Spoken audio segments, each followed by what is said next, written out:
ನಿಮ್ಮದೇ ಒಂದು ಪರೀಕ್ಷಾ ತಯಾರಿಗೆ ಇರ್ತಕ್ಕಂತಹ ಒಂದು ನಿಲ್ದಾಣ.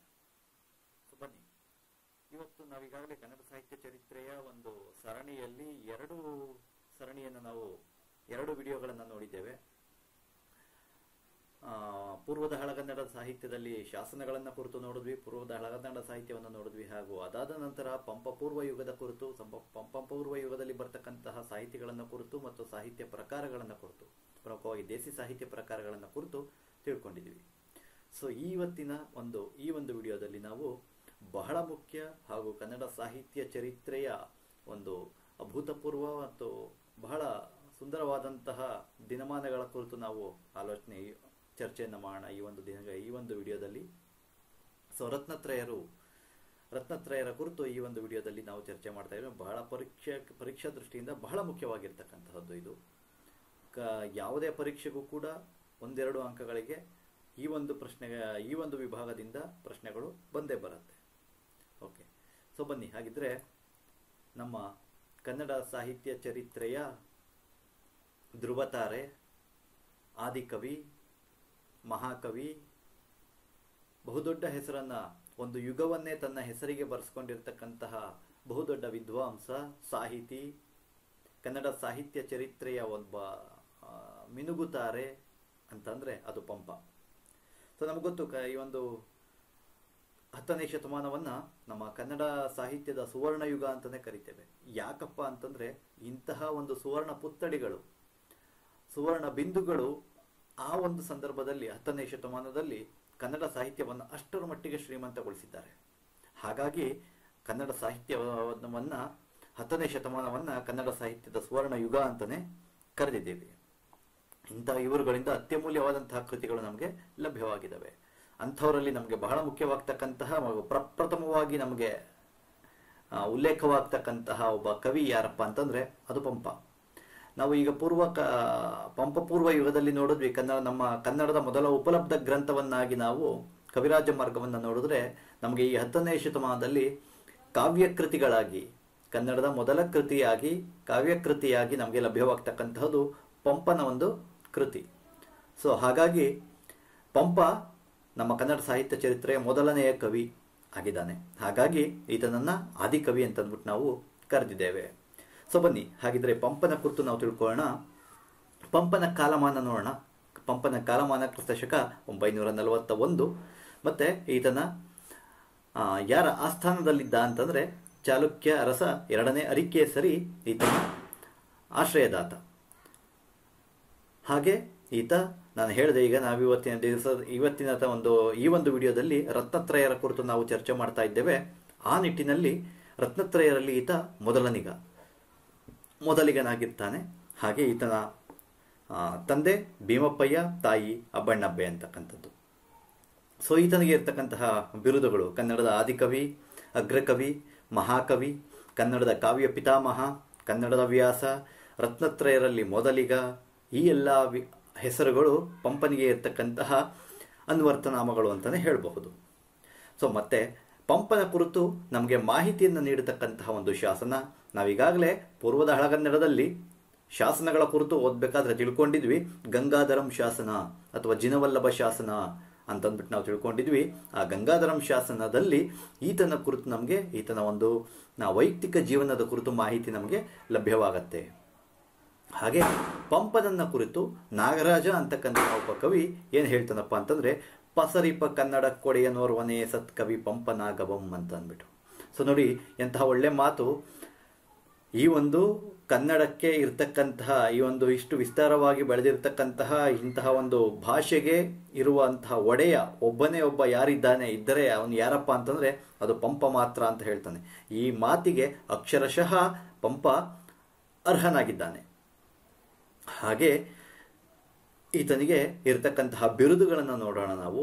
ಕವಿತಾ ಗುಣಾರ್ಣವ, ಸರಸ್ವತಿ ಮಣಿಹಾರ, ನಾಡೋಜ, ಸಂಸಾರ ಸಾರೋದಯ, ಸುಕವಿಜನ ಮಾನಸೋತ್ತಂಸ, ಹಂಸ, ಈ ಎಲ್ಲ ಬಿರುದುಗಳನ್ನು ಪಂಪ ಹೊಂದಿದ್ದಾನೆ. ಪಂಪನಿಗೆ ಇರತಕ್ಕಂತಹ ಬಿರುದುಗಳು ಇವೆಲ್ಲವೂ ಕೂಡ ಆಗಿದ್ದಾವೆ. ಸೊ ಇಷ್ಟು ಪಂಪನ ಕುರಿತು ಮೂಲಭೂತ ವಿಚಾರಗಳು ಅಂತಂದು ನಾವು ಹೇಳ್ಬೋದು. ಇದಾದ ನಂತರ ಪಂಪ ತನ್ನನ್ನು ಕುರಿತು ತಾನು ಹೇಳ್ಕೊಂಡಿರ್ತಕ್ಕಂತಹ ಒಂದೆರಡು ಮಾತುಗಳು ಪರೀಕ್ಷಾ ದೃಷ್ಟಿಯಿಂದ ಬಹಳ ಮುಖ್ಯವಾಗತ್ವೆ. ಏನಪ್ಪಾ ಅಂತಂದ್ರೆ, ಕದಲೀಗರ್ಭಶ್ಯಾಮಂ ಮೃದು ಕುಟಿಲ ಶಿರೋರುಹಂ ಮೃದು ಮಧ್ಯಮ ತನು ಹಿತಮಿತ ಮೃದುವಚನಂ ಲಲಿತ ಮಧುರ ಸುಂದರ ವೇಷಂ. ಸೊ ಇದು ಪಂಪ ತನ್ನನ್ನು ಕುರಿತು ತಾನು ಹೇಗಿದ್ದೇನೆ ಅಂತಕ್ಕಂಥ ಅನ್ನೋದನ್ನ ತಾನೇ ಬಣ್ಣಿಸ್ಕೊಂಡಿರ್ತಕ್ಕಂಥದ್ದು. ತಾನು ಕದಲೀಗರ್ಭ ಶ್ಯಾಮ, ಆ ಒಂದು ಬಣ್ಣವನ್ನು ಹೊಂದಿದ್ದೇನೆ, ಮೃದು ಕುಟಿಲ ಶಿರೋರುಹಂ, ಈ ರೀತಿ ತನ್ನನ್ನು ಕುರಿತು ತಾನು ಬಣ್ಣಿಸಿಕೊಂಡಿರ್ತಕ್ಕಂತಹ ಮಾತುಗಳು ಇವು. ಇದು ಪ್ರಶ್ನೆಯಲ್ಲಿ ನಿಮಗೆ ಬರಬಹುದು. ಈ ಒಂದು ಮಾತುಗಳನ್ನು ಕೊಟ್ಟು ಇದು ಯಾರ ಕುರಿತು ಹೇಳಿರ್ತಕ್ಕಂತಹದ್ದು ಅಂತ ಅಂದ್ಬಿಟ್ಟು ನಿಮಗೆ ಬರಬಹುದು. ಕದಲೀಗರ್ಭಶ್ಯಾಮಂ ಮೃದು ಕುಟಿಲ ಶಿರೋರುಹಂ ಮೃದು ಮಧ್ಯಮ ತನು ಹಿತಮಿತ ಮೃದು ವಚನಂ ಲಲಿತ ಮಧುರ ಸುಂದರ ವೇಷಂ. ಈ ಮಾತು ಪಂಪನನ್ನ ಕುರಿತು ಪಂಪನೇ ಹೇಳ್ಕೊಂಡಿರ್ತಕ್ಕಂತಹ ಮಾತು. ಅದಲ್ಲದೆ ಪಂಪ ತನ್ನ ನಮಗೆ ಈ ಒಂದು ನಾಡಿನ ಕುರಿತು, ಈ ಒಂದು ದೇಶದ ಕುರಿತು, ಭಾಷೆಯ ಕುರಿತು ಬಹಳ ದೊಡ್ಡ ಅಭಿಮಾನವನ್ನು ಹೊಂದಿದ್ದಂಥವನು. ಸೊ ಆತ ಈ ಒಂದು ಕನ್ನಡ ನಾಡಿನ ವರ್ಣನೆಯನ್ನ, ತನ್ನ ದೇಶದ ವರ್ಣನೆಯನ್ನ ಹೇಗೆ ಮಾಡಿದ್ದಾನೆ ನೋಡಿ. ತೆಂಕಣದ ಗಾಳಿ ಸೋಕಿದೊಡಂ ಒಳ್ನುಡಿ ಕೇಳ್ದೊಡಂ ಮಿಂಪನುಂ ಆಳದ ಗೇಯಂ ಕಿವಿ ಹೊಕ್ಕಡಂ ಬಿರಿದ ಮಲ್ಲಿಗೆ ಕಂಡೊಡಂ ಆದ ಕೆಂದು ಆಲಂಪಂಗೆ ಎಡಗೊಂಡೊಡಂ ಮಧುಮಹೋತ್ಸವಂ ಆದೊಡಂ ಏನು ನೆಂಬೆನ್ ಆರಂಕುಸಮಿಟ್ಟೊಡಂ ನೆನೆವುದೆನ್ನ ಮನ ವನವಾಸಿ ದೇಶಮಂ. ಸೊ ಇದು ತಾನು, ಯಾಕೆಂದರೆ ಪಂಪ ಆ ಬನವಾಸಿ ಪ್ರದೇಶದ, ಯಾಕೆಂದರೆ ತನ್ನ ತಾಯಿಯ ಊರಾಗಿರ್ತಕ್ಕಂತಹ ಬನವಾಸಿ ಪ್ರದೇಶದ ಪರಿಸರದಲ್ಲಿ ಬೆಳೆದಿದ್ದರಿಂದ ಆತನ ಪರಿಸರದ ಬಗ್ಗೆ ಬಹಳ ದೊಡ್ಡ ಅಭಿಮಾನವನ್ನು ಆತ ಹೊಂದಿದ್ದಾನೆ. ಆರಂಕುಶಮಿಟ್ಟೊಡಂ ನೆನೆವುದೆನ್ನ ಮನಂ ವನವಾಸಿ ದೇಶಮಂ ಅನ್ನುವಂಥ ಸಾಲನ್ನು ಕೊಟ್ಟು ಯಾರು ಹೇಳಿದ್ದಾರೆ ಅನ್ನೋ ಪ್ರಶ್ನೆ ನಿಮಗೆ ಬರಬಹುದು. ಸೊ ಅದೇ ರೀತಿ ಇನ್ನೂ ಒಂದು ಪ್ರಶ್ನೆ, ಮರಿದುಂಬಿಯಾಗಿ ಮೇಣ್ಕೋಗಿಲೆಯಾಗಿ ಪುಟ್ಟುಪುದು ನಂದನದೊಳ್ ವನವಾಸಿ ದೇಶದೊಳ್. ಸೊ ಈ ಮಾತು ಕೂಡ ನಿಮಗೆ ಪ್ರಶ್ನೆಯಾಗಬಹುದು, ಈ ಮಾತನ್ನು ಯಾರು ಹೇಳಿದ್ದಾರೆ ಅಂತಂದ್ಬಿಟ್ಟು. ಸೊ ಈ ಬಹಳ ಮುಖ್ಯವಾಗಿ ಈ ಮೂರು ಪರೀಕ್ಷಾ ದೃಷ್ಟಿಯಿಂದ ಈ ಮೂರು ಸಾಲುಗಳು, ಈ ಮೂರು ರೀತಿಯ ಸಾಲುಗಳು ನಿಮಗೆ ಮುಖ್ಯವಾಗತ್ತೆ. ಹಾಗಾಗಿ ಇವುಗಳನ್ನು ಇಲ್ಲಿ ತಂದಿದ್ದೇನೆ. ಇದು ಪಂಪನಿಗೆ ಸಂಬಂಧಪಟ್ಟಂತ ಮಾತುಗಳಾಗಿದ್ದಾವೆ, ಪಂಪ ಹೇಳಿರ್ತಕ್ಕಂತಹದ್ದು. ಮತ್ತೆ ಈತನ ಕಾವ್ಯದ ಭಾಷೆ ಏನಿದೆ, ಈತನ ಪಂಪನ ಕಾವ್ಯದ ಭಾಷೆಯನ್ನ ಪುಲಿಗೆರೆಯ ತಿರುಳುಗನ್ನಡ ಅಂತಂದ್ಬಿಟ್ಟು ನಾವು ಗುರುತಿಸ್ತೇವೆ. ಸೊ ಒಟ್ಟಾರೆಯಾಗಿ ಪಂಪನ ಒಂದು ಮೂಲಭೂತ ವಿಚಾರಗಳು, ಈತ ಚಾಲುಕ್ಯ ಅರಸನ 2ನೇ ಅರಿಕೇಸರಿಯ ಆಸ್ಥಾನದಲ್ಲಿದ್ದಂತಹ ಕವಿ, ಈತ ರತ್ನತ್ರಯರಲ್ಲಿ ಮೊದಲಿಗ, ತಂದೆ ಭೀಮಪ್ಪಯ್ಯ, ತಾಯಿ ಅಬ್ಬಣ್ಣಬ್ಬೆ, ಕನ್ನಡದ ಆದಿಕವಿ, ಅಗ್ರಕವಿ, ಮಹಾಕವಿ, ಕನ್ನಡದ ಕಾವ್ಯ ಪಿತಾಮಹ, ಕನ್ನಡದ ವ್ಯಾಸ, ರತ್ನತ್ರಯರಲ್ಲಿ ಮೊದಲಿಗ, ಈ ಎಲ್ಲ ಹೆಸರುಗಳು ಆತನಿಗೆ ಹೊಂದಿದ್ದಾನೆ. ಅದರ ಜೊತೆಗೆ ಗಂಗಾಧರಂ ಶಾಸನ ಈತನ ಕುರಿತು ಮಾಹಿತಿಯನ್ನು ನೀಡುತ್ತೆ. ಕುರ್ಕ್ಯಾಲಂ ಶಾಸನ, ಜಿನವಲ್ಲಭ ಶಾಸನ ಅಂತಲೂ ಕೂಡ ಕರಿತೇವೆ.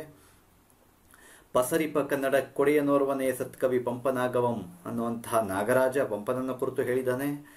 ಮತ್ತೆ ಕವಿತಾ ಗುಣಾರ್ಣವ, ಸರಸ್ವತಿ ಮಣಿಹಾರ, ನಾಡೋಜ, ಸಂಸಾರ ಸಾರೋದಯ, ಸುಖವಿಜನ ಮಾನಸೋತ್ತಂಸ ಹಂಸ, ಈ ಎಲ್ಲ ಬಿರುದುಗಳನ್ನು ಪಂಪ ಹೊಂದಿದ್ದಾನೆ. ಸೊ ಇಲ್ಲಿ ನಾನು ಹೇಳಿದೆ ಒಂದು ಮಾತು, ಕವಿತಾ ಗುಣಾರ್ಣವ ಅನ್ನುವಂತಹ ಬಿರುದು ಪಂಪನಿಗೆ ಇದೆ. ಗುಣಾರ್ಣವ ಅನ್ನುವಂತಹ ಬಿರುದು ಯಾರಿಗಿದೆ ಯೋಚನೆ ಮಾಡಿ.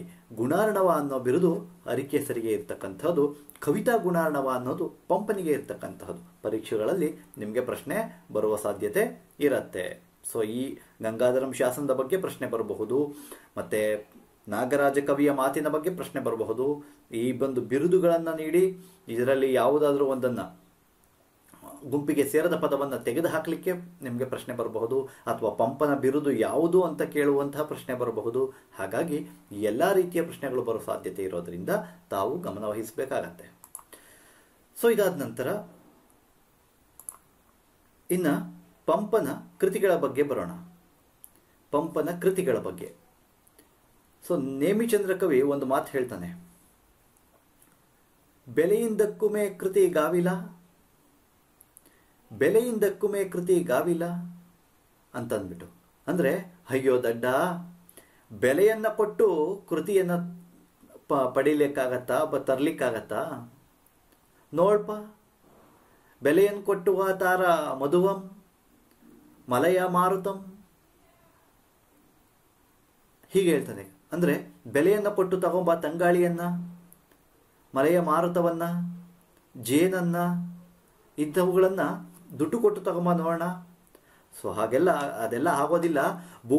ಭುವನದ ಭಾಗ್ಯದಿಂದ ಕೃತಿ ಅಂದರೆ ಭುವನದ ಭಾಗ್ಯದಿಂದ ಒಂದು ಅತ್ಯುತ್ತಮವಾದ ಕೃತಿ ರಚನೆಯಾಗಬೇಕು ಅಂತಂದರೆ ಆ ಒಂದು ಭಾಗ್ಯವಿರಬೇಕು. ಆ ಭುವನದ ಭಾಗ್ಯವಿದ್ದರೆ ಮಾತ್ರ ಅಂತಹ ಒಂದು ಯಾವುದೇ ಒಂದು ಅತ್ಯುತ್ತಮವಾಗಿರ್ತಕ್ಕಂತಹದ್ದು ಹೊರಗಡೆ ಬರುತ್ತದೆ ಅಂತಂದ್ಬಿಟ್ಟು ಅದಕ್ಕೆ ಬಹಳ ಒಪ್ಪುವಂತಹ ಒಂದು ಕೃತಿ ಅಥವಾ ನಾವು ಉಲ್ಲೇಖ ಮಾಡಬಹುದಾಗಿದ್ದು ಯಾವುದಪ್ಪ ಅಂತಂದರೆ ಈ ಒಂದು ಪಂಪನ ಕೃತಿಗಳು.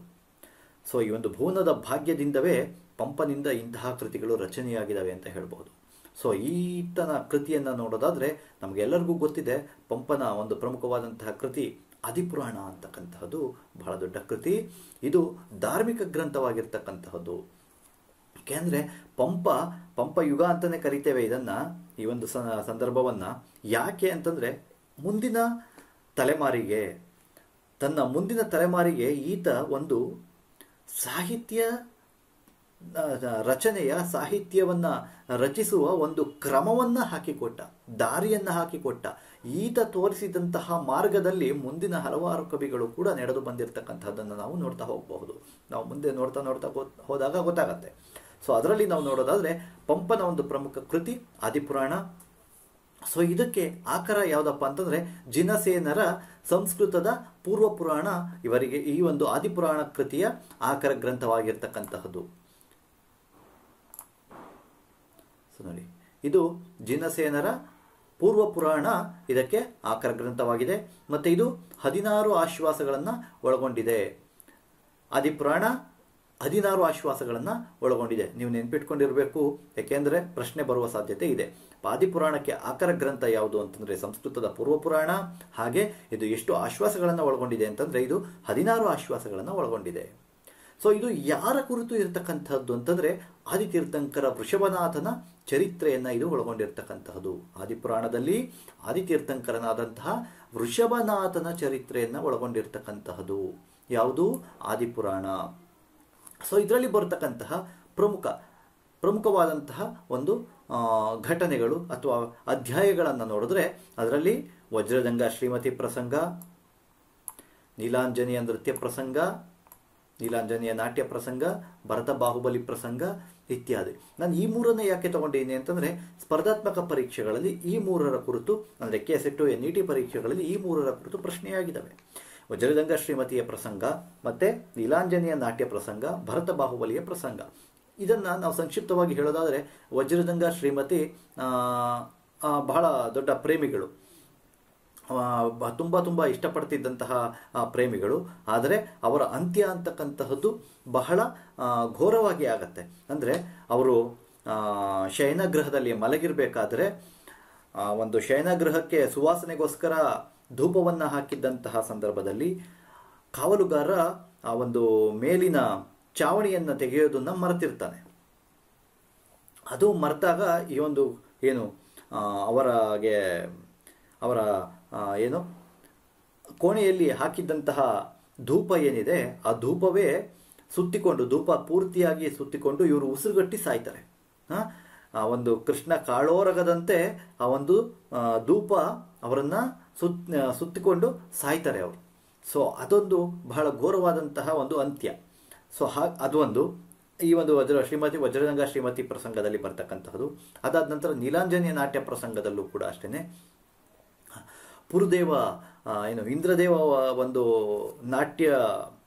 ಒಂದು ಸಭೆಯನ್ನು ಏರ್ಪಡಿಸಿದ್ದು ಅಲ್ಲಿ ನೀಲಾಂಜನೆ ನಾಟ್ಯದ ಒಂದು ಪ್ರಸಂಗ ಬರ್ತಕ್ಕಂಥದ್ದು.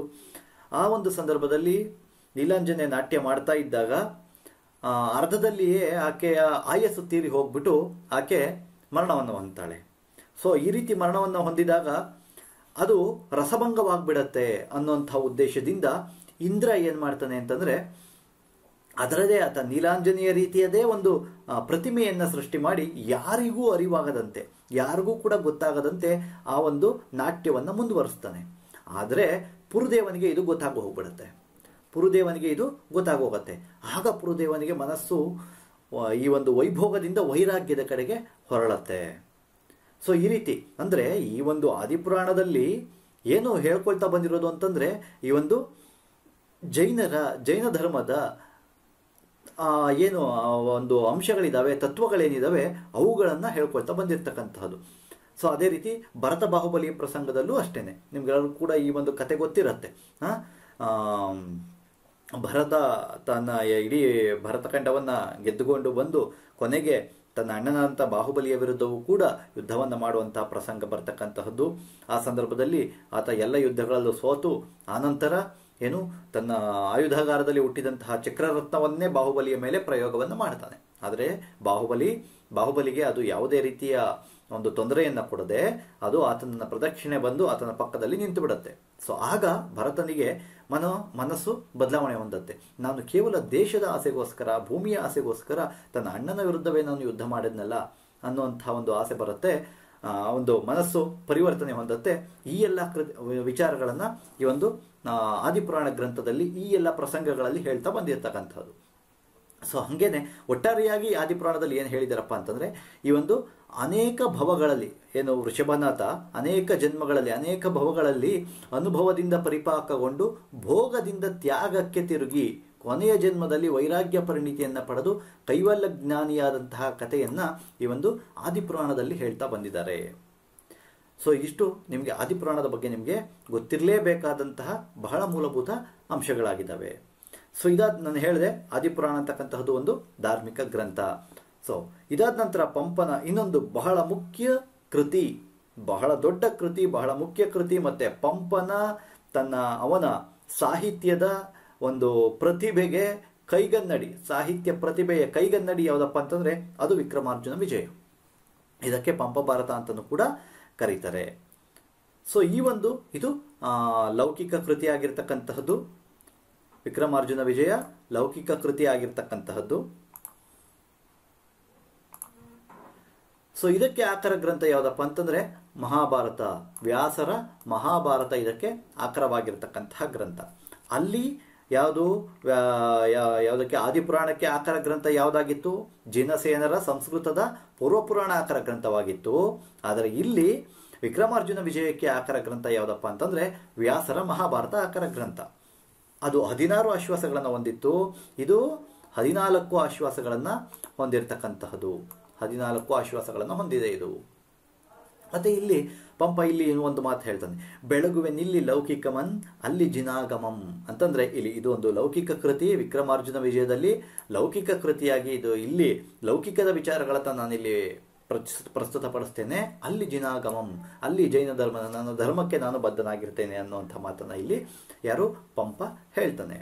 ಸೊ ಹಾಗೆ ಈ ಒಂದು ವಿಕ್ರಮಾರ್ಜುನ ವಿಜಯದ ಆದಿಭಾಗದಲ್ಲಿ ಪಂಪ ಹೇಳ್ತಕ್ಕಂಥದ್ದು, ವ್ಯಾಸ ಮುನೀಂದ್ರ ರುಂದ್ರ ವಚನಾಮೃತ ವಾರ್ದಿಯನ್ನೀಸುವೆನು ಕವಿವ್ಯಾಸನೆಂಬ ಗರ್ವ ಮೆನಗಿಲ್ಲ. ನಾನು ಹೇಳಿದೆ ಪಂಪ ತನ್ನ ಕುರಿತು ಹೇಳಬೇಕಾದ್ರೆ ಆತ ಮೃದು ವಚನವನ್ನು ಹೊಂದಿರತಕ್ಕಂತಹ ಮತ್ತೆ ಬಹಳ ಸೌಮ್ಯ ಗುಣವಾಗಿರ್ತಕ್ಕಂತಹ ವ್ಯಕ್ತಿ ಆತ. ಸೌಮ್ಯ ನೋಡಿ ಇಲ್ಲೇ ಗೊತ್ತಾಗತ್ತೆ, ಅದೊಂದು ಸಂಸ್ಕಾರ ಅಂತಕ್ಕಂತಹದ್ದು ಇಲ್ಲೇ ಗೊತ್ತಾಗತ್ತೆ ನೋಡಿ. ವ್ಯಾಸ ಮುನೀಂದ್ರ ರುಂದ್ರ ವಚನಾಮೃತ ವಾರಿಧಿಯಂ ನೀಸುವೆಂ ಕವಿ ವ್ಯಾಸನೆಂಬ ಗರ್ವವೆನಗಿಲ್ಲ ಅಂತ ಹೇಳ್ತಾನೆ. ವ್ಯಾಸರು ರಚನೆ ಮಾಡಿರ್ತಕ್ಕಂತಹ ಈ ಒಂದು ಮಹಾಭಾರತ ಅಂತಕ್ಕಂತಹ ಒಂದು ದೊಡ್ಡ ಸಾಗರವನ್ನ ನಾನು ಈಜುತ್ತಾ ಇದ್ದೇನೆ, ಆದರೆ ಕವಿ ವ್ಯಾಸನೆಂಬ ಗರ್ವ ಮೆನಗಿಲ್ಲ. ನಾನು ಅವರ ಸಾಗರವನ್ನೇ ನಾನು ಈಜುತ್ತಾ ಇದ್ದೇನೆ, ಆದರೆ ನಾನು ವ್ಯಾಸ ಅನ್ನುವಂಥ ಗರ್ವ ನನಗಿಲ್ಲ ಅನ್ನುವಂಥ ಮಾತನ್ನು ಹೇಳ್ಕೊಳ್ತಾನೆ ಆತ. ಇಲ್ಲಿ ಆತನ ಒಂದು ಸಂಸ್ಕಾರ ಗೊತ್ತಾಗತ್ತೆ. ಹಾಗಾಗಿ ಪಂಪ ಕೇವಲ ಸಾಹಿತ್ಯ ಅಷ್ಟೇ ಅಲ್ಲ, ನಮ್ಮ ಒಂದು ಭಾರತದ ಅಥವಾ ನಮ್ಮ ಒಂದು ಸಾಹಿತ್ಯದ ಧ್ರುವತಾರೆ, ಒಬ್ಬ ಪ್ರತಿಮೆ ಅಂತ ಅಂದ್ಬಿಟ್ಟು ಯಾಕೆ ಅನಿಸ್ತಾನೆ ಅಂತಂದ್ರೆ ಈ ಎಲ್ಲ ದೃಷ್ಟಿಯಿಂದ. ಓಕೆ, ಸೊ ಅದಾದ ನಂತರ ಈ ಒಂದು ವಿಕ್ರಮಾರ್ಜುನ ವಿಜಯದಲ್ಲಿ ಏನು ಹೇಳಿದ್ಯಪ್ಪ, ಏನಿದೆ ಅಂತ ನೋಡೋದಾದ್ರೆ, ಸೊ ಇಲ್ಲಿ ಮಹಾಭಾರತದ ಒಂದು ಕಥನೆ. ಆದರೆ ಇಲ್ಲಿ ಏನಪ್ಪಾ ಅಂತಂದ್ರೆ ತನ್ನ ಆಶ್ರಯ ರಾಜ ಅರಿಕೇಸರಿಯನ್ನ ತನ್ನ ಕಾವ್ಯದ ನಾಯಕನನ್ನಾಗಿ ಮಾಡಿಕೊಂಡು ಅರ್ಜುನನೊಡನೆ ಸಮೀಕರಿಸಿದ್ದಾನೆ. ಎಲ್ಲಿ? ವಿಕ್ರಮಾರ್ಜುನ ವಿಜಯದಲ್ಲಿ ಅರ್ಜುನ ಇದರ ನಾಯಕನಾಗಿದ್ದಾನೆ. ಆ ಅರ್ಜುನ ಯಾರಪ್ಪ ಅಂತಂದ್ರೆ, ಅರ್ಜುನನನ್ನು ಯಾರಿಗೆ ಸಮೀಕರಿಸಿದ್ದಾನೆ ಅಂತಂದ್ರೆ ತನ್ನ ಆಶ್ರಯ ರಾಜನಾದಂತಹ ಹರಿಕೇಸರಿಗೆ ಅರ್ಜುನನನ್ನು ಸಮೀಕರಿಸಿದ್ದಾನೆ. ಇದು ಕೂಡ ನಿಮಗೆ ಪ್ರಶ್ನೆಯಾಗಬಹುದು. ಇಲ್ಲೂ ಕೂಡ ನಿಮಗೆ 4 ರೀತಿಯ ಪ್ರಶ್ನೆಗಳಾಗಬಹುದು. ಪಂಪನ ಲೌಕಿಕ ಕೃತಿ ಯಾವುದು ಅನ್ನೋ ಪ್ರಶ್ನೆ ಆಗಬಹುದು, ಮತ್ತೆ ವ್ಯಾಸರ ಮಹಾಭಾರತದ ಕುರಿತು ಅಂದರೆ ಆಕರ ಗ್ರಂಥ ಯಾವುದು ಅನ್ನೋ ಪ್ರಶ್ನೆ ಆಗಬಹುದು, ಎಷ್ಟು ಆಶ್ವಾಸಗಳಿದೆ ಅನ್ನುವಂತಹ ಪ್ರಶ್ನೆ ಆಗಬಹುದು, ಬೆಳಗುವೆನಿಲ್ಲಿ ಲೌಕಿಕಮನ್ ಅಲ್ಲಿ ಜಿನಾಗಮಂ ಅನ್ನುವಂತಹ ಮಾತು ಯಾವುದನ್ನು ಸೂಚಿಸುತ್ತೆ ಅನ್ನೋ ಪ್ರಶ್ನೆ ಕೂಡ ಆಗಬಹುದು. ಮತ್ತೆ ವ್ಯಾಸ ಮುನೀಂದ್ರ ರುಂದ್ರ ಈ ಒಂದು ಸಾಲನ್ನು ಯಾರು ಹೇಳಿದ್ದಾರೆ ಅನ್ನೋ ಪ್ರಶ್ನೆ ಆಗಬಹುದು.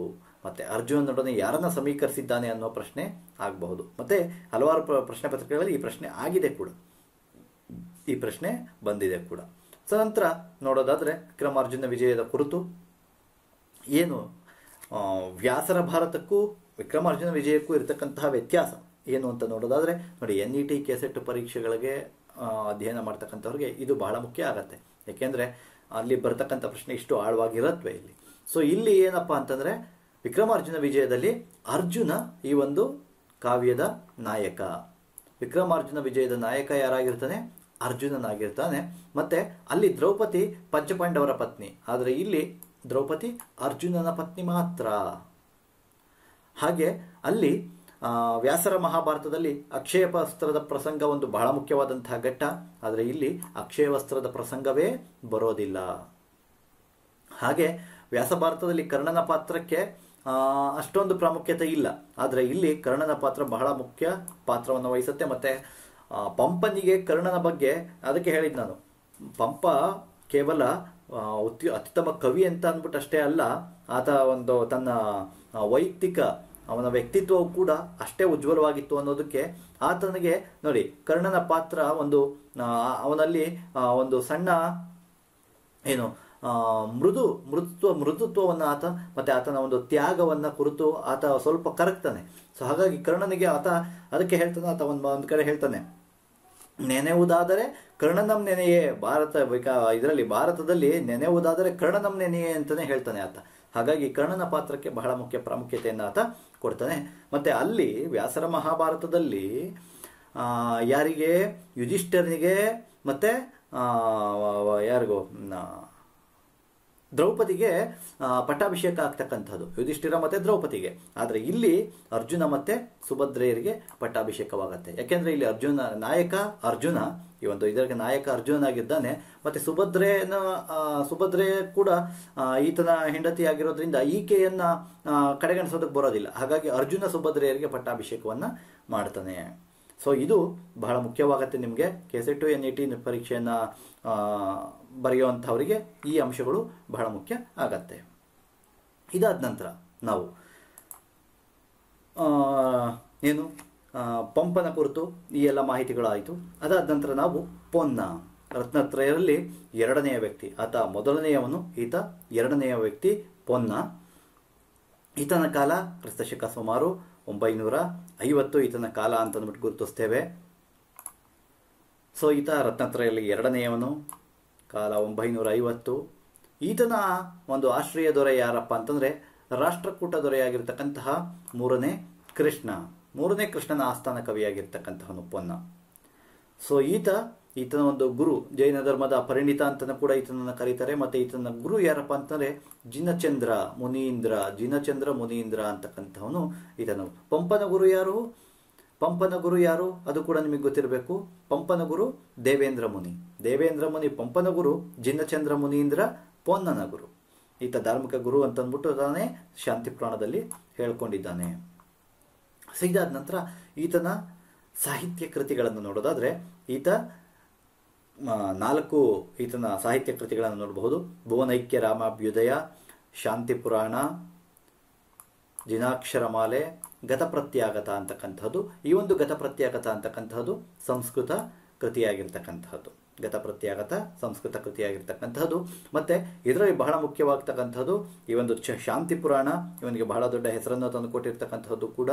ಇದೊಂದು ಚಂಪು ಕೃತಿ, ಮತ್ತೆ ಇದೊಂದು ಧಾರ್ಮಿಕ ಕೃತಿ. ನೋಡಿ, ನಾನು ಹೇಳಿದೆ ಪಂಪ ಒಂದು ಧಾರ್ಮಿಕ ಕೃತಿ, ಒಂದು ಲೌಕಿಕ ಕೃತಿಯನ್ನು ರಚನೆ ಮಾಡಿದ. ಹಾಗೆ ಅದೇ ರೀತಿ ಪಂಪನ ಒಂದು ಧಾರ್ಮಿಕ ಕೃತಿ ಆದಿಪುರಾಣವಾದರೆ ಪಂಪನ ಧಾರ್ಮಿಕ ಕೃತಿ ಯಾವುದು? ಶಾಂತಿ ಪುರಾಣವಾಗಿರುತ್ತೆ. ನಿಮಗೆ ಗಮನ ಇರಬೇಕು ಈ ಎಲ್ಲ ವಿಚಾರಗಳು. ಯಾಕೆಂದ್ರೆ ಏನು ಹೊಂದಿಸಿ ಬರೆಯುವಂತಹ ಸಂದರ್ಭದಲ್ಲೋ ಅಥವಾ ಯಾವುದು ಸರಿ ಯಾವುದು ತಪ್ಪು ಅನ್ನುವಂಥದ್ರಲ್ಲಿ ಧಾರ್ಮಿಕ ಕೃತಿ ಯಾವುದು ಲೌಕಿಕ ಕೃತಿ ಯಾವುದು ಅನ್ನುವಂತಹ ಒಂದು ಹೊಂದಾಣಿಕೆ ಮಾಡತಕ್ಕಂತಹ ಪ್ರಶ್ನೆ ಆಗಬಹುದು, ಬರುವ ಸಾಧ್ಯತೆ ಇರುತ್ತೆ. ಹಾಗಾಗಿ ಶಾಂತಿ ಪುರಾಣ ಪೊನ್ನನ ಧಾರ್ಮಿಕ ಕೃತಿಯಾಗಿರ್ತಕ್ಕಂತಹದ್ದು. ಅದೇ ರೀತಿ ಭುವನೈಕ್ಯ ರಾಮಾಭ್ಯುದಯ ಪೊನ್ನನ ಲೌಕಿಕ ಕೃತಿ. ಅಲ್ಲಿ ಯಾವುದು ವಿಕ್ರಮಾರ್ಜುನ ವಿಜಯ ಪಂಪನ ಲೌಕಿಕ ಕೃತಿ ಆದರೆ ಪೊನ್ನನ ಲೌಕಿಕ ಕೃತಿ ಯಾವುದಪ್ಪ ಅಂದ್ರೆ ಭುವನೈಕ್ಯ ರಾಮಾಭ್ಯುದಯ. ಸೊ ಇದರಲ್ಲಿ ನೋಡಿ, ಅಲ್ಲಿ ಅರ್ಜುನನನ್ನ ಸಮೀಕರಿಸಿದ, ಇಲ್ಲಿ ಮೂರನೇ ಕೃಷ್ಣನನ್ನ ರಾಮನಿಗೆ ಸಮೀಕರಣ ಮಾಡಿರ್ತಕ್ಕಂಥದ್ದು. ಮೂರನೇ ಕೃಷ್ಣ ಯಾರು? ಪೊನ್ನನ ಆಶ್ರಯದಾತ. ಪೊನ್ನನ ಆಶ್ರಯದಾತನನ್ನ ಯಾರಿಗೆ ಸಮೀಕರಣ ಮಾಡಿದ್ದಾನೆ? ರಾಮನಿಗೆ ಸಮೀಕರಣ ಮಾಡಿದ್ದಾನೆ ಭುವನೈಕ್ಯ ರಾಮಾಭ್ಯುದಯ ಕೃತಿಯಲ್ಲಿ. ಸೊ ಇದಾದ ನಂತರ ಗತಪ್ರತ್ಯಾಗತ ಅಂತಕ್ಕಂತಹ ಒಂದು ಸಂಸ್ಕೃತ ಕೃತಿ. ಅದರಿಂದ ತನಗೆ ಉಭಯ ಕವಿ ಚಕ್ರವರ್ತಿ ಅನ್ನುವಂತಹ ಬಿರುದು ದೊರೆತದಾಗಿ ಈತ ತನ್ನ ಶಾಂತಿ ಪುರಾಣದಲ್ಲಿ ಹೇಳ್ಕೊಂಡಿದ್ದಾನೆ. ಯಾವುದು ಗತಪ್ರತ್ಯಾಗತ ಅನ್ನುವಂತಹ ಕೃತಿಯನ್ನು ಬರೆದಿದ್ದರಿಂದ ಈತನಿಗೆ ಉಭಯ ಕವಿ ಚಕ್ರವರ್ತಿ, ಅಂದ್ರೆ ಕನ್ನಡ ಮತ್ತೆ ಸಂಸ್ಕೃತ ಎರಡೂ ಭಾಷೆಗಳಲ್ಲಿ ಈತ ಪಾಂಡಿತ್ಯವನ್ನು ಹೊಂದಿದ್ದಂತಹ ವ್ಯಕ್ತಿ, ಉಭಯ ಕವಿ ಚಕ್ರವರ್ತಿ ಅನ್ನುವಂತಹ ಬಿರುದು ದೊರೆತಿದ್ರಿಂದ ಗತಪ್ರತ್ಯಾಗತ ಅನ್ನುವಂತಹ ಕೃತಿಯಿಂದ ದೊರೆತು ಅಂತ ಅಂದ್ಬಿಟ್ಟು ಶಾಂತಿ ಪುರಾಣದಲ್ಲಿ ಈತ ಹೇಳ್ಕೊಂಡಿದ್ದಾನೆ. ನಿಮಗೆ ಈ ಒಂದು ಗತಪ್ರತ್ಯಾಗತ ಕೃತಿ ಯಾವ ಭಾಷೆದು ಅಂತ ಕೇಳಿದ್ರು ಕೇಳಬಹುದು, ಅಥವಾ ಯಾರದ್ದು ಅಂತ ಬೇಕಾದ್ರೂ ಕೇಳಬಹುದು. ಯಾಕೆಂದ್ರೆ ಇಲ್ಲಿವರೆಗೂ ಕೂಡ ನಮಗೆ ಪೊನ್ನನ ಬಗ್ಗೆ, ಶಾಂತಿ ಪುರಾಣದ ಬಗ್ಗೆ ಮಾತ್ರ ಪ್ರಶ್ನೆಯಾಗತ್ತೆ, ಭುವನೈಕ್ಯ ರಾಮಾಭ್ಯುದಯದ ಬಗ್ಗೆ ಪ್ರಶ್ನೆಯಾಗತ್ತೆ. ಗತಪ್ರತ್ಯಾಗತವು ಕೂಡ ಆಗುವ ಸಾಧ್ಯತೆ ಇದೆ ಮುಂದಕ್ಕೆ. ಹಾಗಾಗಿ ಗತಪ್ರತ್ಯಾಗತವು ಕೂಡ ನಿಮಗೆ ತಿಳ್ಕೊಂಡಿರ್ಬೇಕಾಗತ್ತೆ. ಸೊ ಹಾಗೆ ಪೊನ್ನ ತನ್ನ ಕುರಿತು ಒಂದೆರಡು ಮಾತುಗಳನ್ನ ಹೇಳ್ಕೊಳ್ತಾನೆ. ಏನಪ್ಪಾ ಅಂದ್ರೆ ಈತ ಯಾಕೆಂದ್ರೆ ಸಂಸ್ಕೃತದಲ್ಲೂ, ಯಾಕೆಂದ್ರೆ ಉಭಯ ಕವಿ ಚಕ್ರವರ್ತಿ ಅಂತ ಬಿರುದು ದೊರೆತಿದೆ ಅಲ್ಲ, ಸಂಸ್ಕೃತದಲ್ಲೂ ಕೂಡ ತಾನು ಬಹಳ ಪಾಂಡಿತ್ಯವನ್ನು ಹೊಂದಿದ್ದೇನೆ ಅಂತ ಅನ್ಕೊಂಡು ಅಂತ ಅನ್ನೋ ರೀತಿಯಲ್ಲಿ ಈತ ಏನು ಹೇಳ್ಕೊತಾನಪ್ಪ ಅಂದ್ರೆ ಕಾಳಿದಾಸನಿಗಿಂತ ಸಂಸ್ಕೃತದಲ್ಲಿ ನಾಲ್ಮಡಿ ಅಂತ ಹೇಳ್ಕೊಂಡಿದ್ದಾನೆ. ಯಾರು? ಪೊನ್ನ ಕಾಳಿದಾಸನಿಗಿಂತ ನಾಲ್ಮಡಿ, ಸಂಸ್ಕೃತ ಕಾವ್ಯ ರಚನೆಯಲ್ಲಿ ಕಾಳಿದಾಸನಿಗಿಂತ ನಾಲ್ಮಡಿ, ಅಸಗಂಗಂ ನೂರ್ಮಡಿ ಅಂತ ಹೇಳ್ಕೊಳ್ತಾನೆ. ನಾನು ನಿನ್ನೆ ತರಗತಿನಲ್ಲಿ ಹೇಳಿದೆ, ಅಸಗ ಒಂದು ಹಿಂದಿನ ವಿಡಿಯೋದಲ್ಲಿ ಮಾಡ್ಬೇಕಾದ್ರೆ ಅಸಗನ ಕುರಿತು ಹೇಳ್ಬೇಕಾದ್ರೆ ಪೊನ್ನ ಅಸಗಂಗಂ ನೂರ್ಮಡಿ ಅಂತ ಹೇಳ್ಕೊಂಡಿದ್ದಾನೆ ಅಂತ ಹೇಳಿದೆ.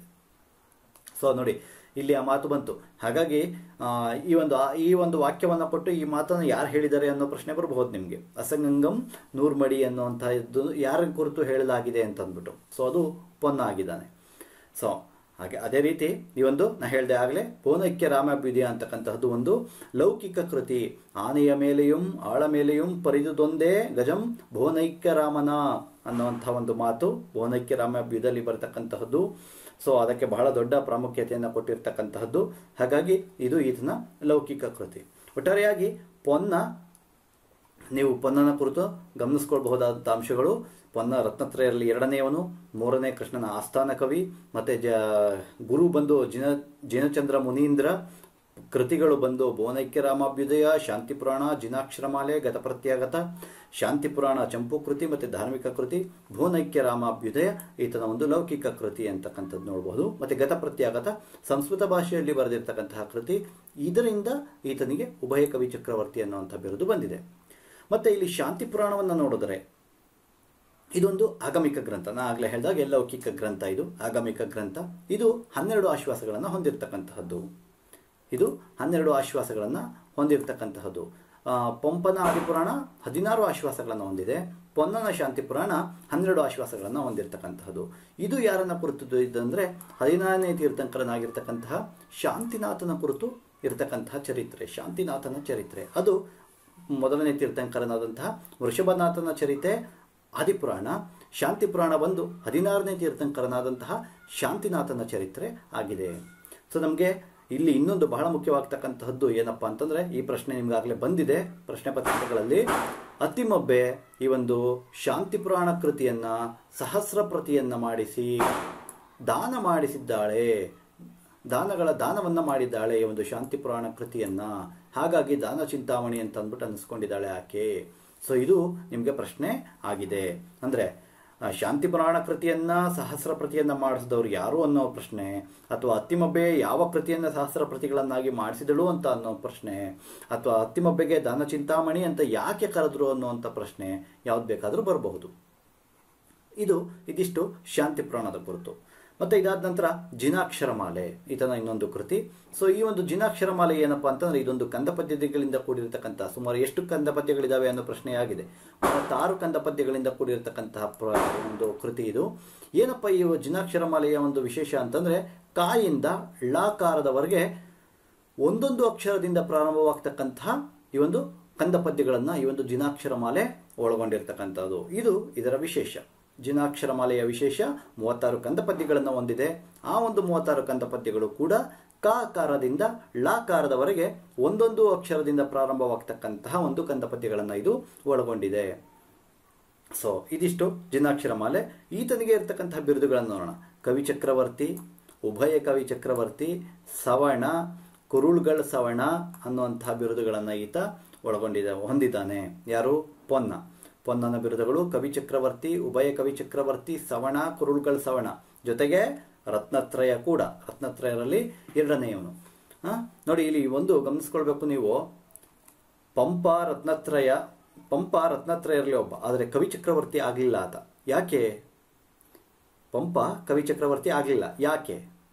ಸೊ ಇದನ್ನು ಯೋಚನೆ ಮಾಡಿ ಅಥವಾ ಈ ಒಂದು ಉತ್ತರವನ್ನು ನನಗೆ ಕಮೆಂಟ್ ಬಾಕ್ಸ್ನಲ್ಲಿ ತಿಳಿಸಿ ನೋಡೋಣ. ಓಕೆನಾ? ಅದಾದ ನಂತರ ನಾನು ಮುಂದಿನ ವಿಡಿಯೋದಲ್ಲಿ ಅದಕ್ಕೆ ಕಾರಣವನ್ನು ತಿಳಿಸ್ತೇನೆ.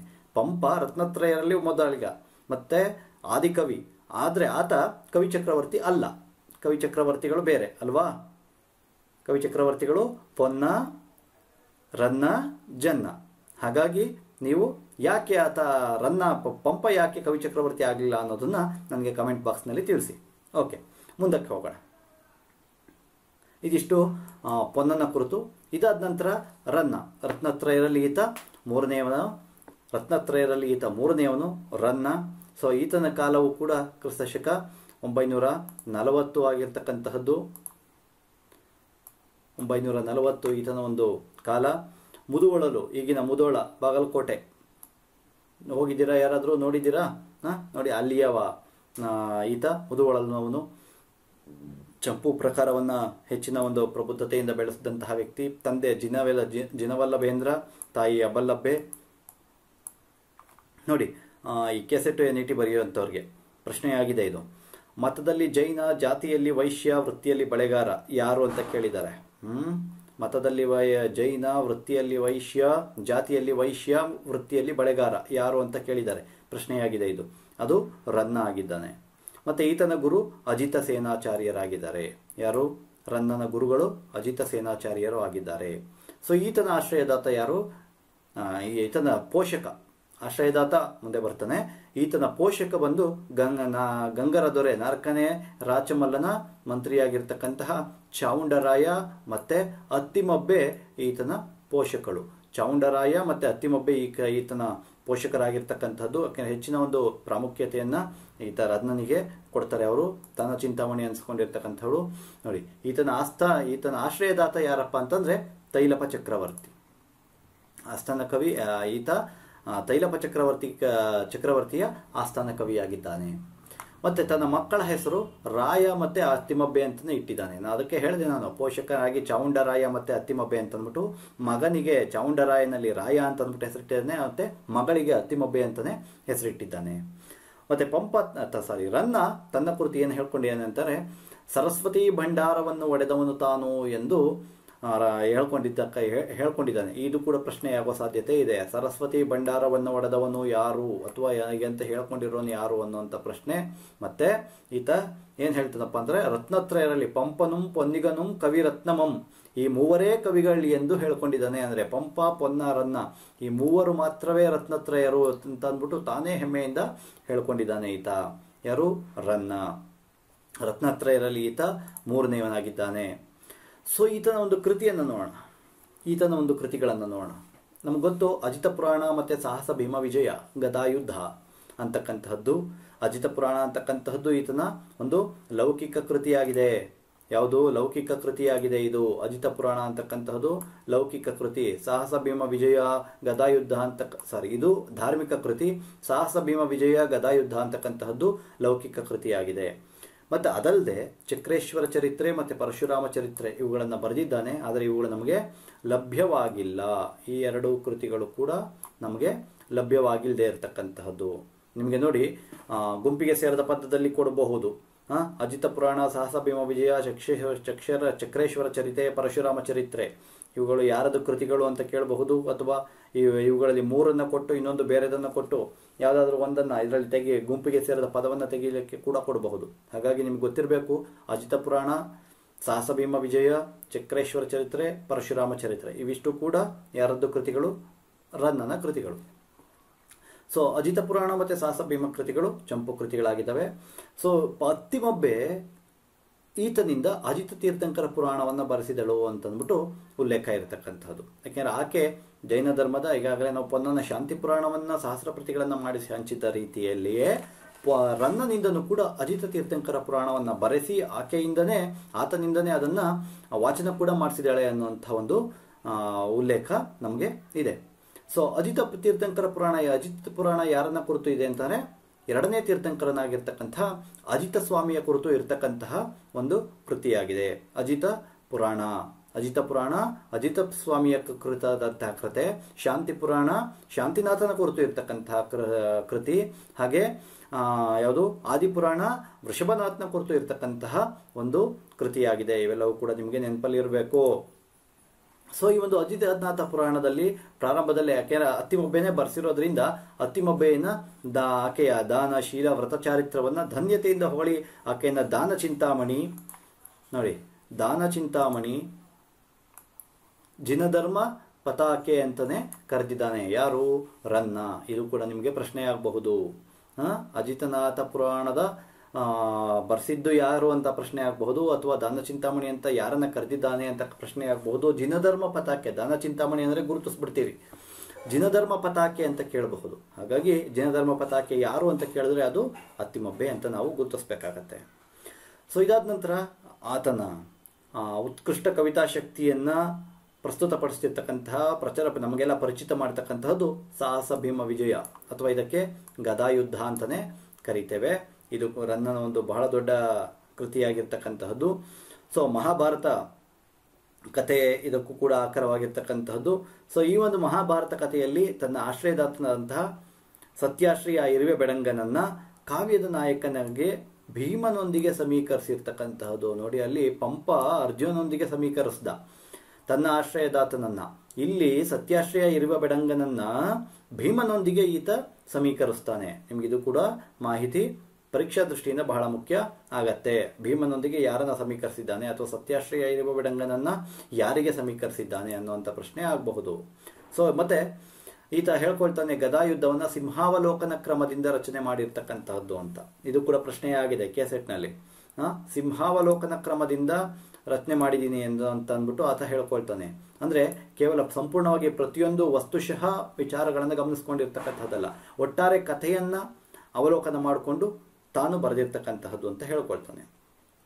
ಸೊ ಹಾಗೆ ಈ ಒಂದು ಕೃತಿಯನ್ನ ರನ್ನ ಹೇಳ್ಕೊಳ್ತಕ್ಕಂಥದ್ದು ಅವನಿಗೆ ಎಷ್ಟು ವಿಶ್ವಾಸ ನೋಡಿ.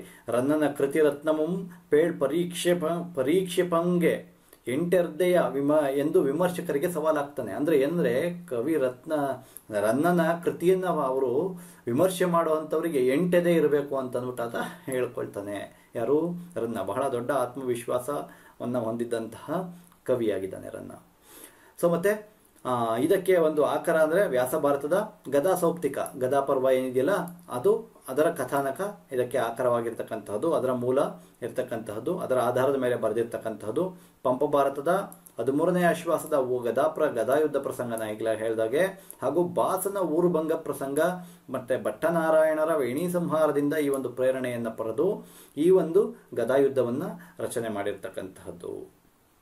ಸೊ ಇಲ್ಲಿ ಈ ಒಂದು ಯಾವುದು ಗದಾಯುದ್ಧದ ಒಂದು ನಾಯಕ ಯಾರಾಗಿದ್ದಾನೆ ಅಂದ್ರೆ ಭೀಮನಾಗಿದ್ದಾನೆ. ನಾನು ಅಲ್ಲಿ ಹೇಳಿದೆ, ಅಲ್ಲಿ ಅರ್ಜುನ ನಾಯಕ, ಇಲ್ಲಿ ಭೀಮ ನಾಯಕ. ಅಲ್ಲಿ ಅರ್ಜುನನಿಗೆ ಪಟ್ಟಾಭಿಷೇಕ, ಅರ್ಜುನ ಮತ್ತೆ ಸುಭದ್ರೆಯರಿಗೆ ಪಟ್ಟಾಭಿಷೇಕ, ಇಲ್ಲಿ ಭೀಮ ಮತ್ತೆ ದ್ರೌಪದಿಯರಿಗೆ ಪಟ್ಟಾಭಿಷೇಕ. ನೋಡಿ, ಇದೆಲ್ಲ ನಿಮ್ಗೆ ಗಮನಿಸ್ಕೊಂಡಿರ್ಬೇಕು. ಗದಾಯುದ್ಧದಲ್ಲಿ ಯಾರಿಗೆ ಪಟ್ಟಾಭಿಷೇಕವಾಗಿದೆ ಪ್ರಶ್ನೆ ಬರಬಹುದು. ಭೀಮ ಮತ್ತೆ ದ್ರೌಪದಿಯರಿಗೆ. ವಿಕ್ರಮಾರ್ಜುನ ವಿಜಯದಲ್ಲಿ ಯಾರಿಗೆ ಪಟ್ಟಾಭಿಷೇಕವಾಗಿದೆ? ಅರ್ಜುನ ಸುಭದ್ರೆಯರಿಗೆ. ಸೊ ಅಲ್ಲಿ ನಾಯಕ ಅರ್ಜುನ, ಇಲ್ಲಿ ನಾಯಕ ಭೀಮ. ಸೊ ಈ ಎಲ್ಲ ವಿಚಾರಗಳು ನಿಮಗೆ ಬಹಳ ಮುಖ್ಯವಾಗತ್ತೆ ಪರೀಕ್ಷಾ ದೃಷ್ಟಿಯಿಂದ. ಸೊ ಮತ್ತೆ ಇಲ್ಲಿ ರನ್ನನ ಕುರಿತು ಬಹಳ ದೊಡ್ಡ ಒಳ್ಳೊಳ್ಳೆ ಮಾತುಗಳು. ಯಾಕಂದ್ರೆ ಪಂಪನಿಗಿಂತಲೂ ಒಂದು ಕೈ ಮೇಲು ಅಂತ ಹೇಳ್ತಾರೆ. ಅಂದ್ರೆ ನಾಟಕೀಯತೆಯನ್ನು ಸೃಷ್ಟಿ ಮಾಡುವುದರಲ್ಲಿ, ಬಹಳ ನಾಟಕೀಯತೆಯನ್ನು, ಯಾಕಂದರೆ ಕಾವ್ಯವನ್ನ ತನ್ನ ಈ ಒಂದು ಗದಾಯುದ್ಧವನ್ನ ಅತ್ಯಂತ ರಮ್ಯಗೊಳಿಸಿದ್ದಾನೆ ಆತ. ಅತ್ಯಂತ ನಾಟಕೀಯವಾಗಿ ಈ ಒಂದು ಈ ಕೃತಿಯನ್ನ ಪ್ರಸ್ತುತಪಡಿಸಿದ್ದಾನೆ. ಹಾಗಾಗಿ ನಾಟಕೀಯತೆಯಲ್ಲಿ ಪಂಪನಿಗಿಂತಲೂ ಒಂದು ಕೈ ಮೇಲು ಅಂತಂದ್ಬಿಟ್ಟು ರಂಶ್ರೀ ಮುಗುಳಿಯವರು ಹೇಳ್ತಾರೆ. ಸೊ ಹಾಗಾಗಿ ಈತ ಬಹಳ ಶಕ್ತಿಯುತವಾದಂತಹ ಒಂದು ಕವಿ. ಆದ್ದರಿಂದ ಈತನಿಗೆ ಚಿರಕವಿ, ವರಕವಿ, ಮಹಾಕವಿಯಾಗಿ ನಿಂತಿದ್ದಾನೆ ಅಂತಂದ್ಬಿಟ್ಟು ಯಾರು ಹೇಳ್ತಾರೆ? ಕುವೆಂಪು ಅವರು ಹೇಳ್ತಾರೆ. ಸೊ ಇಲ್ಲಿ ನಾ ಹೇಳಿದಾಗೆ ಭೀಮ, ದ್ರೌಪದಿ, ದುರ್ಯೋಧನ ಮುಖ್ಯ ಪಾತ್ರಗಳಾಗಿದ್ದಾವೆ ಇಲ್ಲಿ. ಮತ್ತು ಈ ಒಂದು ಯಾವುದು ಗದಾಯುದ್ಧದ ನಾಯಕ ಭೀಮನಾಗಿದ್ದಾನೆ. ಮತ್ತು ಇಲ್ಲಿ ವೀರ ಮತ್ತು ರೌದ್ರ ರಸವು ಮುಖ್ಯವಾಗಿರ್ತಕ್ಕಂತಹದ್ದು, ಇದು ಕೂಡ ನಿಮಗೆ ಗೊತ್ತಿರಬೇಕು. ಆಮೇಲೆ ಇಲ್ಲಿ ಒಂದು ಮಾತಿದೆ, ರನ್ನಂ ವೈಯಾಕರಣಂ ಅಂತ ಒಂದು ಮಾತಿದೆ. ಆದ್ದರಿಂದ ಈತ ವ್ಯಾಕರಣಕಾರನೂ ಆಗಿರಬಹುದು ಅನ್ನುವಂಥ ಒಂದು ಊಹೆ ನಮಗೆ ಇದೆ. ಮತ್ತು ಇನ್ನೊಂದು ಕೃತಿ ರನ್ನಕಂದ ಅಂತಕ್ಕಂಥದ್ದು, ಅದು ವ್ಯಾಕರಣ ಕೃತಿ ಆಗಿರಬಹುದು ಅಂತ ಇದೆ, ಊಹೆ ಇದೆ. ಆದರೆ ನಮಗೆ ಲಭ್ಯವಾಗಿಲ್ಲ. ಅದು ನಮಗೆ ಲಭ್ಯವಾಗಿಲ್ಲ, ರನ್ನಕಂದ ಅಂತಕ್ಕಂತಹದ್ದು ಒಂದು. ಸೊ ಇದಿಷ್ಟು ರನ್ನನ ಕುರಿತು ನಾವು ಗಮನಿಸಬಹುದಾದಂತಹ ಅವನ ಕೃತಿಗಳ ಕುರಿತು ಗಮನಿಸಬಹುದಾದಂತಹ ಅಂಶಗಳಾಗಿದ್ದರೆ, ಈತನ ಬಿರುದುಗಳು ಅಂದರೆ ನೋಡಿ, ನಾ ಹೇಳಿದೆ ಈತ ರತ್ನತ್ರಯರಲ್ಲಿ 3ನೇವನು, ಕವಿ ಚಕ್ರವರ್ತಿಗಳಲ್ಲಿ 2ನೇವನು. ನಿಮಗೆ ಗಮನದಲ್ಲಿರಬೇಕು, ಕವಿ ಚಕ್ರವರ್ತಿಗಳಲ್ಲಿ 2ನೇವನು. ಯಾಕೆಂದರೆ ಕೆಲವೊಮ್ಮೆ ನೀವು ಇದನ್ನು ಕ್ರಮಾನುಗತಿಯಲ್ಲಿ ಬರಲಿಕ್ಕೆ ಕೊಟ್ಟುಬಿಡ್ತಾರೆ. ರತ್ನತ್ರಯರಲ್ಲಿ ಕೊಟ್ಟಾಗ ಪಂಪ, ಪೊನ್ನ, ರನ್ನ. ಕವಿ ಚಕ್ರವರ್ತಿಗಳಲ್ಲಿ ಕೊಟ್ಟಾಗ ಪೊನ್ನ, ರನ್ನ, ಜನ್ನ. ಇದೇ ಆ ಒಂದು ಕ್ರಮದಲ್ಲಿಯೇ ಇರಬೇಕಾಗತ್ತೆ. ಕವಿ ಚಕ್ರವರ್ತಿಗಳಲ್ಲಿ ಈತ 2ನೇವನು. ಕವಿರತ್ನ ಅನ್ನುವಂತಹ ಬಿರುದು ಅಭಿನವ ಕವಿ ಚಕ್ರವರ್ತಿ, ಕವಿ ರಾಜಶೇಖರ, ಕವಿಜನ ಚೂಡಾರತ್ನ, ಕವಿ ತಿಲಕ, ಉಭಯ ಕವಿ, ಕವಿ ಚತುರ್ಮುಖ, ಈ ಎಲ್ಲ ಬಿರುದುಗಳನ್ನು ರನ್ನ ಹೊಂದಿದ್ದಾನೆ. ಸೊ ಎಲ್ಲ ಒಳ್ಳೆ ಒಳ್ಳೆ ಹೆಸರುಗಳನ್ನು ಆತ ಪಡ್ಕೊಂಡಿದ್ದಾನೆ. ಎಲ್ಲದಕ್ಕೂ ಕೂಡ ಆತ ಅರ್ಹನೂ ಕೂಡ. ಯಾಕೆ ನಾ ಹೇಳಿದ್ನಲ್ಲ, ಇವನು ರಂಶ್ರೀ ಮುಗುಳಿಯವರು, ಕುವೆಂಪು ಅವರು ಆತನ ಕಾವ್ಯವನ್ನ ಅಧ್ಯಯನ ಮಾಡಿ ಆ ಒಂದು ಕೃತಿಗಳಲ್ಲಿ ಇರ್ತಕ್ಕಂತಹ ಅವನ ಒಂದು ಪ್ರೌಢಿಮೆಯನ್ನು, ಸಾಹಿತ್ಯದ ಪ್ರೌಢಿಮೆಯನ್ನು ಗುರುತಿಸಿ ಈ ಎಲ್ಲ ಅದಕ್ಕೆ ಅರ್ಹ ಅಂತಕ್ಕಂಥದ್ದನ್ನು ನಾವೆಲ್ಲರೂ ಕೂಡ ತಿಳ್ಕೊಳ್ಬಹುದಾಗತ್ತೆ. ಇದಿಷ್ಟು ರನ್ನನ ಕುರಿತು ಇರ್ತಕ್ಕಂತಹ ವಿಚಾರಗಳಾಗಿದ್ದಾವೆ. ಸೊ ಇಲ್ಲಿಗೆ ಈ ಒಂದು ರತ್ನತ್ರಯರನ್ನ ಕುರಿತು ನಾವು ಈ ಒಂದು ವಿಡಿಯೋದಲ್ಲಿ ನಾವು ನೋಡ್ಕೊತಾ ಬಂದಿದ್ದೇವೆ. ಸೊ ಬಹಳ ಮುಖ್ಯವಾಗತ್ತೆ ಪರೀಕ್ಷಾ ದೃಷ್ಟಿಯಿಂದ ನಿಮ್ಗೆಲ್ಲರಿಗೂ ಕೂಡ. ಖಂಡಿತವಾಗಿ ಈ ಒಂದು ಭಾಗದಿಂದ ಯಾವುದೇ ಪರೀಕ್ಷೆಗೂ ಕೂಡ 3ರಿಂದ 4 ಅಂಕಗಳು ನಿಮಗೆ ಈ ಕುರಿತು ಪ್ರಶ್ನೆಗಳು ಬರುವ ಸಾಧ್ಯತೆಗಳು ಇದ್ದಾವೆ. ಸೊ ಹಾಗಾಗಿ ಈ ಒಂದು ವಿಡಿಯೋವನ್ನು ಎಲ್ಲರೂ ಕೂಡ ಪೂರ್ತಿಯಾಗಿ ನೋಡಿ ನಾ ಮೊದಲೇ ಆರಂಭದಲ್ಲೇ ಹೇಳಿದ ಹಾಗೆ ಮಾಹಿತಿಗಳು ಉಪಯುಕ್ತ ಮತ್ತು ಮಾಹಿತಿಗಳು ಮೌಲ್ಯಯುತವಾಗಿದ್ದಾವೆ ಅನ್ನೋ ಥರ ಇದ್ದರೆ ನೀವು ಖಂಡಿತವಾಗಿ ಈ ಒಂದು ವಿಡಿಯೋವನ್ನು ಹೆಚ್ಚು ಜನರಿಗೆ, ನಿಮ್ಮ ಸ್ನೇಹಿತರಿಗೆ, ಬಂಧುಗಳಿಗೆ, ನಿಮ್ಮ ಸಹಪಾಠಿಗಳಿಗೆ, ಸಹೋದ್ಯೋಗಿಗಳಿಗೆ ಇದನ್ನು ಶೇರ್ ಮಾಡಿ. ಈ ಒಂದು ನಮ್ಮ KPSC ಕನ್ನಡ ದೀಪ್ತಿ ಚಾನಲನ್ನು ನಿಮ್ಮದೇ ಚಾನಲು, ನೀವೇ ಬೆಳೆಸಬೇಕು. ಮತ್ತು ಈ ಒಂದು ಚಾನಲ್ ವತಿಯಿಂದ ನಿಮಗೆ ಅಗತ್ಯವಿರತಕ್ಕಂತಹ ಅಂಶಗಳು, ಯಾವ ವಿಚಾರಗಳು ನಿಮಗೆ ಅಗತ್ಯವಿದೆ, ಅವಶ್ಯಕತೆ ಇದೆ ಅಂತಕ್ಕಂಥದ್ದನ್ನು ತಿಳಿಸಿದ್ರೆ ನಾನು ಆ ಕುರಿತು ಮುಂದಿನ ವಿಡಿಯೋಗಳನ್ನು ಮಾಡಲಿಕ್ಕೆ ನನಗೂ ಕೂಡ ಸಹಕಾರವಾಗುತ್ತೆ. ನೀವು ಹೆಚ್ಚು ಶೇರ್ ಮಾಡಿದ್ರೆ ನನಗಿನ್ನೂ ಹೆಚ್ಚಿನ ಪ್ರೋತ್ಸಾಹ ದೊರೆತಂತಾಗತ್ತೆ. ಈಗಾಗಲೇ ನನಗೆ 200ಕ್ಕಿಂತ ಹೆಚ್ಚಿನ ಸಬ್ಸ್ಕ್ರೈಬರ್ಸ್ನ ಮಾಡಿಕೊಟ್ಟಿದ್ದೀರಿ. ನಿಮಗೆಲ್ಲರಿಗೂ ಕೂಡ ಧನ್ಯವಾದಗಳು. ಹಾಗೂ ಆ ಒಂದು ಜವಾಬ್ದಾರಿಯನ್ನು ನಾನು ಸಮರ್ಥವಾಗಿ ನಿಭಾಯಿಸುವ ಪ್ರಯತ್ನವನ್ನು ಖಂಡಿತವಾಗಿ ಮಾಡ್ತೇನೆ. ಸಾಧ್ಯವಾದಷ್ಟು ನ್ಯಾಯವನ್ನು ಕೊಡುವ ಪ್ರಯತ್ನವನ್ನು ಮಾಡ್ತೇನೆ ಅಂತ ಹೇಳ್ತಾ ನಿಮಗೆಲ್ಲರಿಗೂ ಕೂಡ ಧನ್ಯವಾದಗಳು. ಮುಂದಿನ ವಿಡಿಯೋದಲ್ಲಿ ಮತ್ತೊಮ್ಮೆ ನಿಮ್ಮ ಜೊತೆ ನಾನು ಭೇಟಿ ಆಗ್ತೀನಿ. ಧನ್ಯವಾದಗಳು, ವಂದನೆಗಳು ಎಲ್ಲರಿಗೂ ಕೂಡ.